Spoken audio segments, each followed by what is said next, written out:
This is the year of Jubilee for the Baptists of North America. That was Dr. Theodore Adams with the Jubilee Call. Now Dr. Adams with the story of Judson's letters.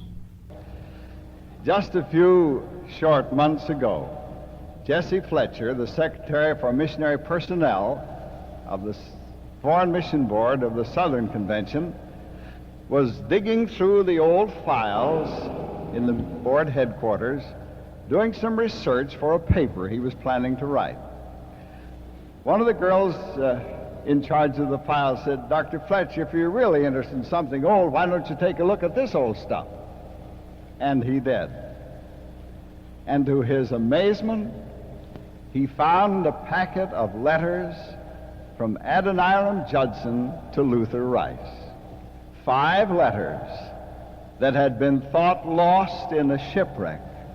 And there they were, hidden away, discovered after nearly 150 years, just in time for this Jubilee celebration. Dr. Fletcher had them photographed. I thought you'd like to see them today. I have them up here, and perhaps afterwards you'd like to come. They're reminders of the fact that Judson and his wife stayed in Burma. Luther Rice came home to raise the money. And I want to read you from one of those letters, because it is actually the letter in which Adoniram Judson knows that he is our missionary. Rangoon, September 5th, 1815. Received a copy of the proceedings of the Baptist Convention in the United States and letters from the secretaries of the Board of Foreign Missions, which inform me that I am their missionary. This general movement among the Baptist churches in America is particularly encouraging, as it affords an additional indication of God's merciful designs in favor of the heathen. It unites with all the Bible and missionary societies in Europe and America during the last 20 years in furnishing abundant reason to hope that the dreadful darkness which has so long enveloped the earth is about to flee away before the rising sun. That was the word of Adoniram Judson to Luther Rice, accepting the call to be our missionary 150 years ago. The Singing Churchman.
John Diefenbaker. Dr. Adams, Governor Stassen, Brooke Hayes, other distinguished guests, ladies and gentlemen. First, I would say to you, Dr. Adams, that I could do with a few introductions like that in Canada, and they would have been very helpful a year or 14 months ago. For over the years, one does get introductions of various kinds and varieties. You didn't make the mistake this evening that a well-known car dealer who had just been elected to the presidency of a very large club in Western Canada on the day in which I spoke there, and he proceeded to introduce me, and at the end of 9 minutes he said I would be heard of in the future. And on he went. He searched his notes, and there is nothing more elusive than notes that are lost. And on he went, and at the end of 12 minutes it was apparent that he had forgotten my name. But he wasn't going to discontinue until he would successfully find it. And he went on, and finally his eyes brightened the way the eyes of politicians brighten when they recognize someone after the necessary prompting. And he said, "Ladies and gentlemen, without further ado, I give you John Studebaker." Well,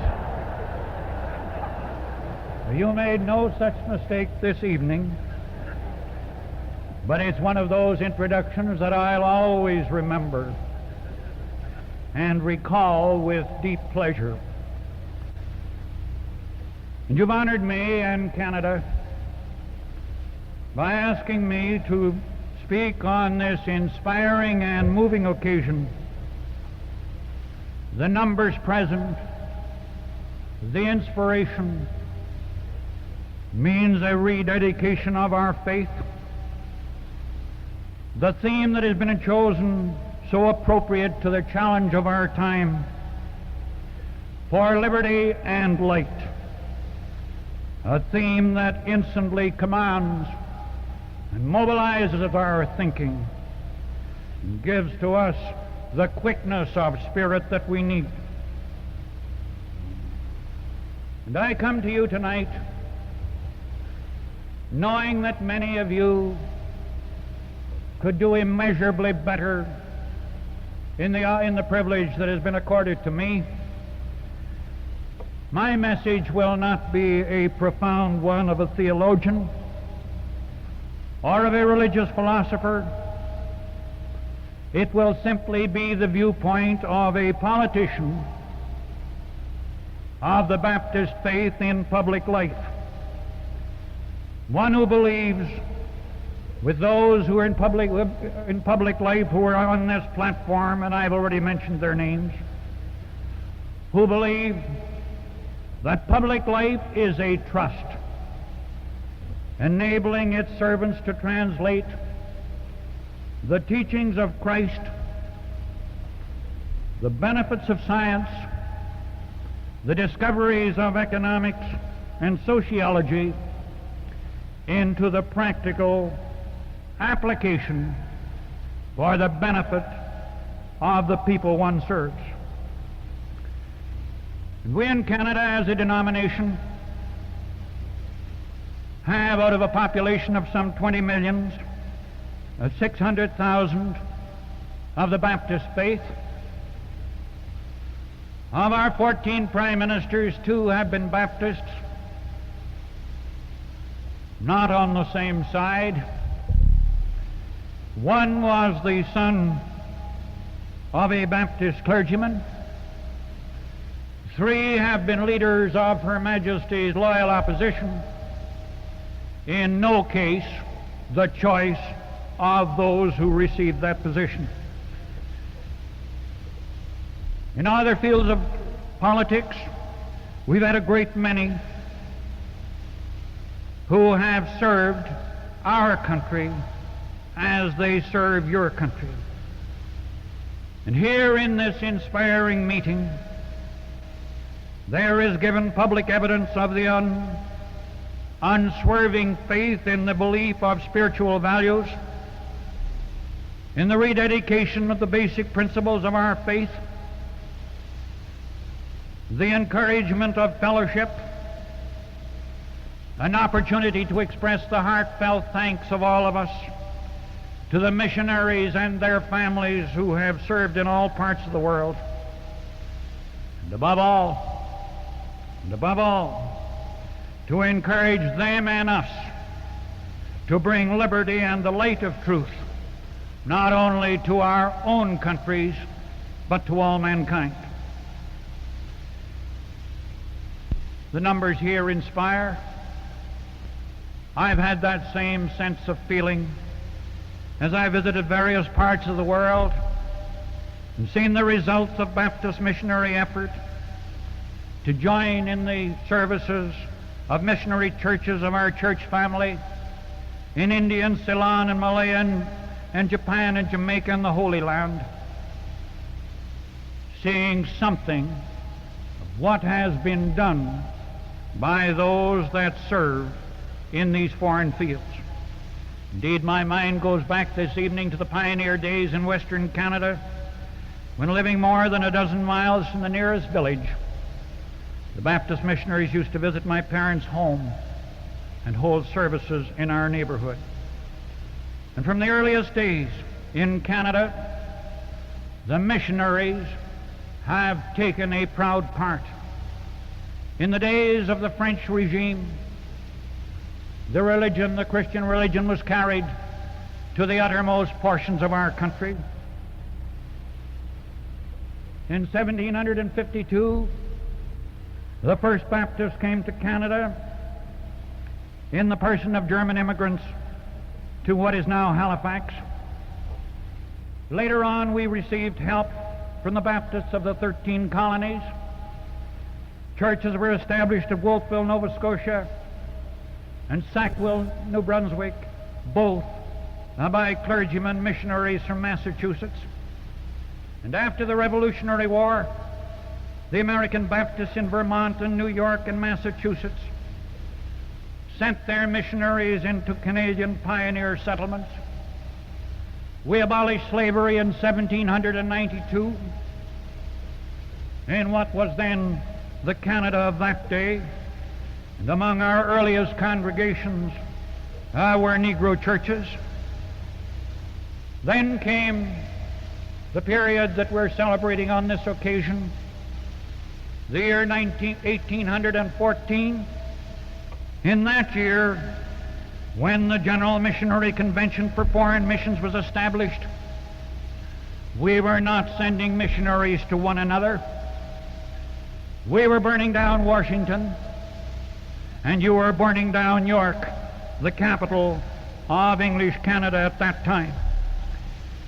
All those things are changed now, and under God's grace, we have been at peace, practicing together liberty in Christian democracy, having a message for all mankind in our relationship. Today we look at the world.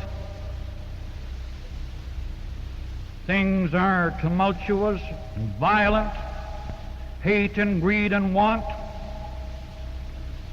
But to all mankind there is hope in what we have done in Canada and the United States and in our relations. 150 years of peace, and in that 150 years we have no pages in the book of hatred. United in a common heritage and objective,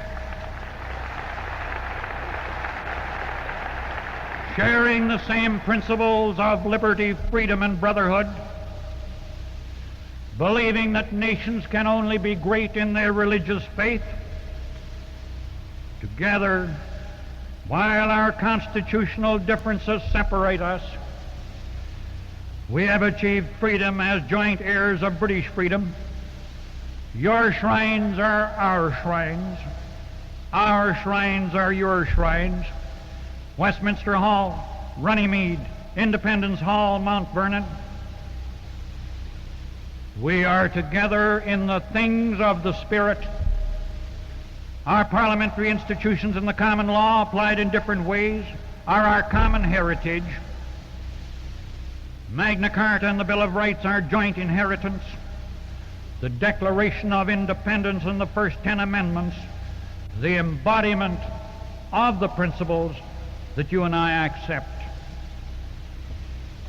As Lincoln said, liberty not alone for the people of this country, but hope to all the world for all the future time. And I know, and I found it again today, that there's a misunderstanding in this nation as to Canada, our form of government, a monarchical democracy whose queen is Queen of Canada, and in whose life and personal dedication are the spiritual things. To her we pay no tribute or taxation. To her we give that love and affection and allegiance and respect that is based on Christian principles. And we know today, we know in our nations that there is no salvation for the problems of mankind in military defense alone. Although our two nations in 2 world wars and since have poured out their blood and treasure so that liberty will not perish from the earth. And all of this because we believe with John Wesley that the world is my parish. Now you ask me, what can you and I as individuals do? Well, we certainly cannot afford to stand still, and we cannot stand aside. One of our great political philosophers, Burke, has said, all that is necessary for the triumph of evil is that good men do nothing. I know, and my friends on this platform know, that those who are in public life are often subject to cynical criticism. But one of the things that carries us forward is this fact, that we realize that all the teachings that are ours in the Christian faith are translated by us on behalf of the people. And I like to see public men taking their stand. One of the greatest leaders of all time, Abraham Lincoln, has said, when asked what his faith was, and it's something that stands for all of us, if all that I am asked to respond to is what our Lord said were the 2 great commandments, to love the Lord thy God with all thy heart and soul and mind and strength, why, I aim to do just that. That, my friends, represented the attitude that he took, that God was his final court of appeal for the moral aspects of any question. Liberty and light, liberty for the Christian, a priceless and precious heritage. Liberty as defined by the Apostle Paul, the glorious liberty of the children of God. Again, where the Spirit of the Lord is, there is liberty. And again, stand fast in the liberty wherewith Christ hath made us free.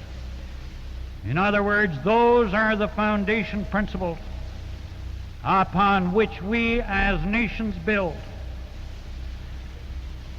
I think of nothing better than to quote to you the words of Roger Williams in defining what he believed to be the principles of the Baptist faith. These are his words. It is the will and command of God that a permission of the most paganish, Turkish, or anti-Christian consciences and worships be granted to all men in all nations and countries. They're only to be fought against with the sword of God's Spirit, the work of God. And he and Joe Clark, they founded these 2 churches, the first 2. They fearlessly upheld the open Bible, the sacredness of the human personality, the democratic independence of Baptist congregations. They espoused the fundamental principles of human freedom, liberty of conscience and religion that are implicit in the recognition of the sovereignty of God. Believing in liberty, I am of those who says that Baptists must ever be the sworn enemies of bigotry and fanaticism, for we stand in the liberty wherein we have been made free. Liberty lying in the hearts of men and women. In the words of a great American jurist, the spirit which weighs the interests of all alongside its own without bias. The spirit of liberty remembers that not even a sparrow falls to earth unheeded. That's what learned Hans said. We've never fought for ourselves alone. We've never fought for restricted rights or selective liberty. We fought for the free allegiance of free men everywhere. And I think the time has come for us, not only as Baptists, but also as nations, to reassert our basic rights. We as Baptists exemplify the principles of the brotherhood and the freedom and dignity of the human personality. I'm not speaking of your country when I say that we in our country are agreed that discrimination, if practiced by any of the Western nations, will accelerate the march to communism in other parts of the world. We've endeavored to outlaw it under law. We believe that mankind will no longer accept a special or select allotment of individual liberties, that we cannot as Christians and as Christian nations permit the rationing of the benefits of Christianity and all that it stands for. And that was a view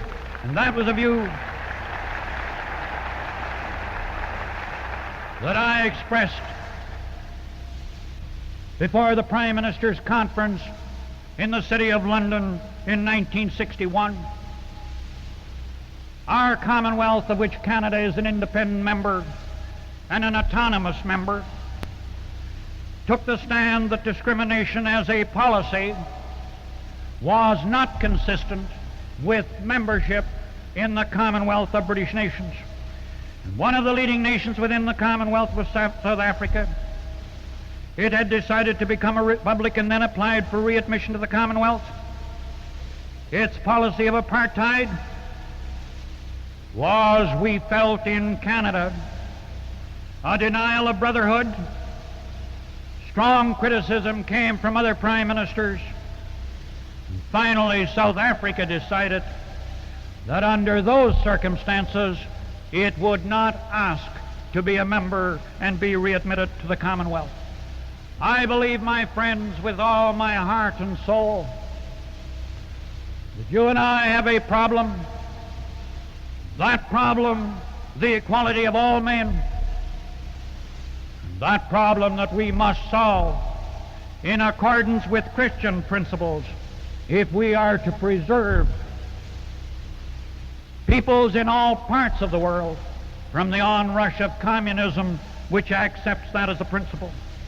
The sacredness of the human personality, the declaration of freedom, the declaration of equality, men and women, whatever their color and whatever their race. What of the international position today? Troubled, uncertain. In the last few months there have been some who have been saying that there are hopeful signs. Well, we found that those who would destroy us sometimes make detours, sometimes make changes, but only in the last 2 or 3 days we've had events that have once more brought to our attention the danger in which we are. We've seen it in Laos. We see it today on the plain of Jars. We see it in Vietnam. We see it in Cambodia. Mr. Chairman, we cannot meet that challenge unless we are able to say that in our own countries we practice what we preach. And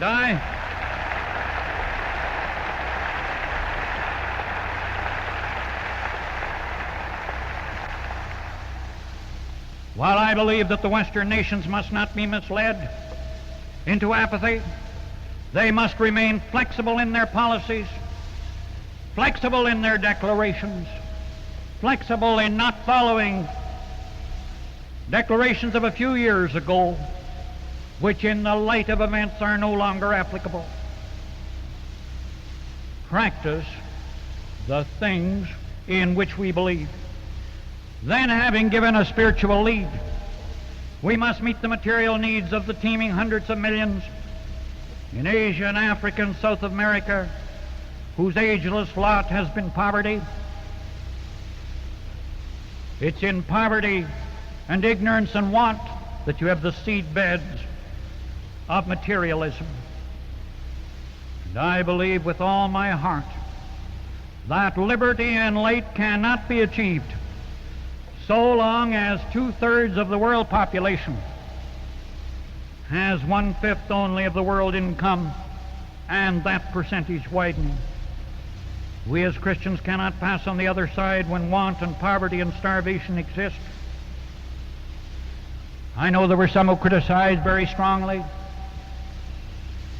that we in Canada should be selling wheat to communist China and giving gifts of wheat and flour to other parts of the world. There was starvation in China. We were not of the opinion that charity depends on political thinking. And while we were criticized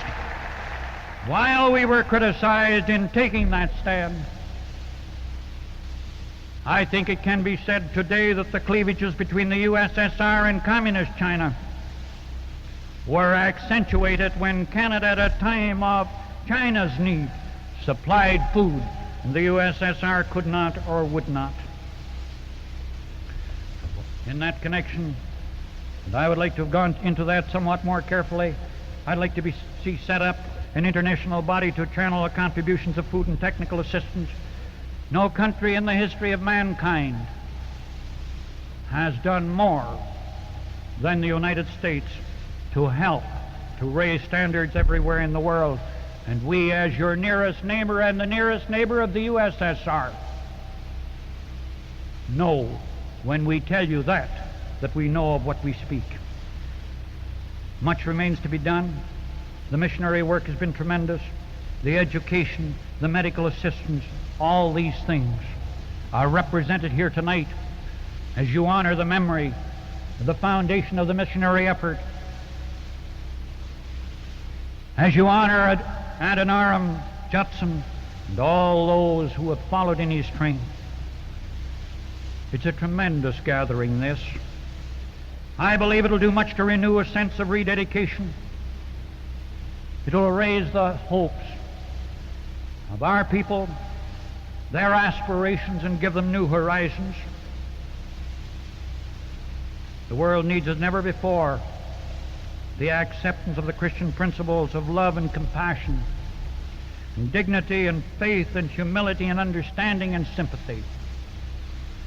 Sometimes people say to me, "Do you think we'll come through?" Full of fear,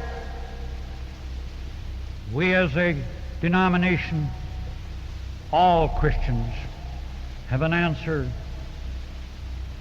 We put faith before fear, and we know that all history has shown that although evil may seem to triumph over short periods of time, good is the ultimate triumph.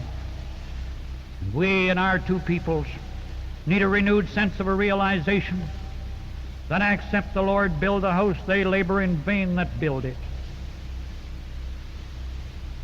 This great congregation emphasizes in renewed measure the knowledge that without the preservation of our spiritual ideals, we shall fail. We want to emulate something of the purposeful sacrifices that impelled our early missionaries, that impelled your pilgrims who carried their faith to a continent. We need their faith. We need the faith of the missionaries that have succeeded them, who have often passed on feeling that they had not succeeded. We need their faith, the faith that dares to face insurmountable difficulties. We need to relight our faith in liberty, the faith that while knowing fear will overcome it, a faith that, knowing discrimination, will banish it. Our weapons in the battle for liberty and light are the sword of truth and the buckler of faith. We live in a world in which man can reach for the moon and grasp it. That's how great the challenge to us. And our prayer must be that each of us be given a revitalized faith to meet the winds of change in all parts of the world with the winds of liberty and light born of the Spirit. We want to once more secure something of that feeling of sacrifice and service described by a great leader, though not a Christian, in these words: ever in his right hand carried gentle peace to silence envious tongues. His prayer each day was, lead me from darkness to light. Lead me from untruth to truth. Lead me from death to immortality. I epitomize what I have said in the words inscribed on a column in front of the President's home in New Delhi, placed there during the days of the British regime. In thought, faith. In word, wisdom. In deed, courage. In life, service.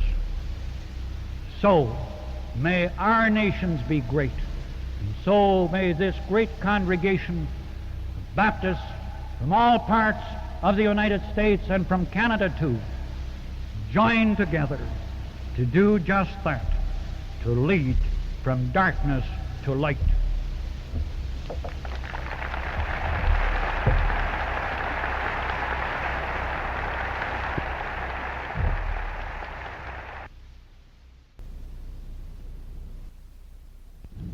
The Singing Churchman.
contest, and find nothing so dreadful as voluntary slavery.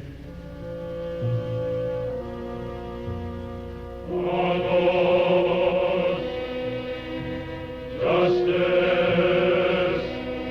and humanity, forbid us tamely to surrender that freedom which we receive from our gallant ancestors,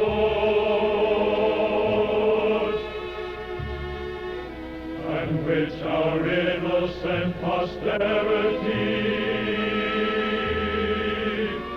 have a right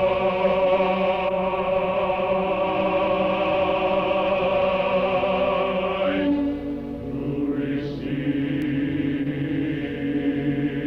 from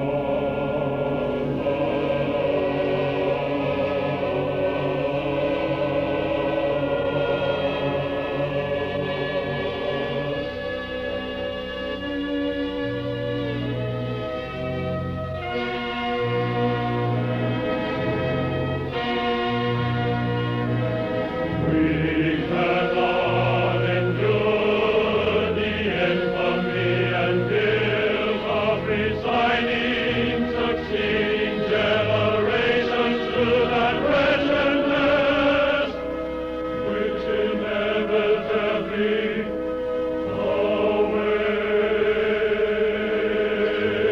them if we bravely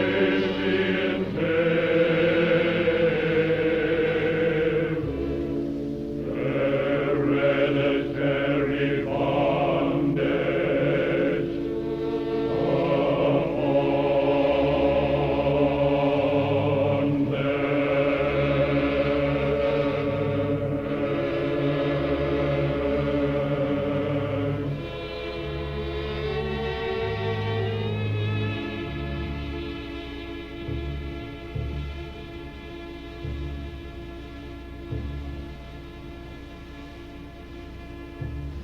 Our cause is just, our union is perfect, our internal resources are gratefully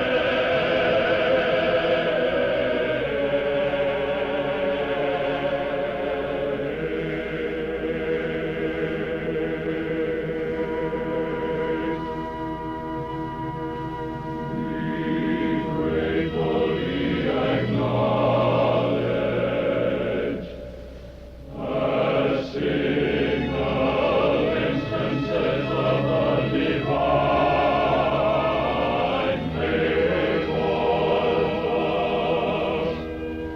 that His providence would not permit us to be called into this severe controversy until we were grown up to our present strength and imperiously exercised in warlike operation, and possessed of the means of defending ourselves.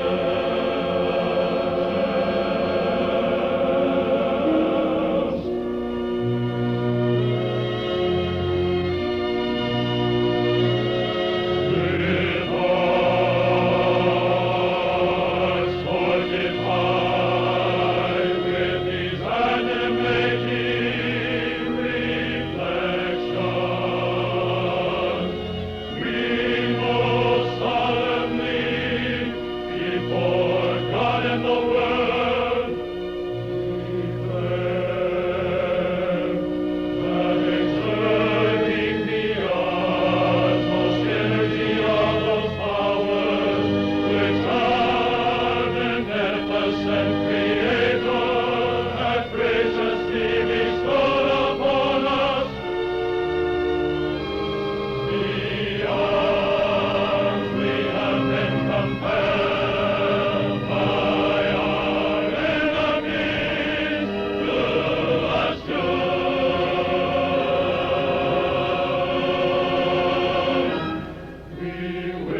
Glory over conquest,